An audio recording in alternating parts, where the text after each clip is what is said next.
औक्ष म्हणजे मोठी लढाई, मोठी लढाई. अन हत्याराचं फुलावानी घाव बिघाई, घाव बिघाई.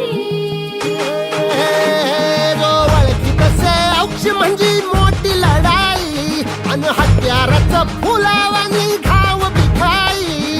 गळ्यामध्ये पडल त्याच्या माळी जयाची, गळ्यामध्ये पडल त्याच्या माळी जयाची. तू चाल पुढं, तू चाल पुढं, तू चाल पुढं. तुला रगड्या भीती कशाची, परवा भी कुणाची. मन सुद्धा तुझा गोष्ट आहे पृथ्वी मोलाची, हा पृथ्वी मोलाची. मन सुद्धा तुझा गोष्ट आहे पृथ्वी मोलाची. तू चाल पुढं, तुला रगड्या भीती कशाची.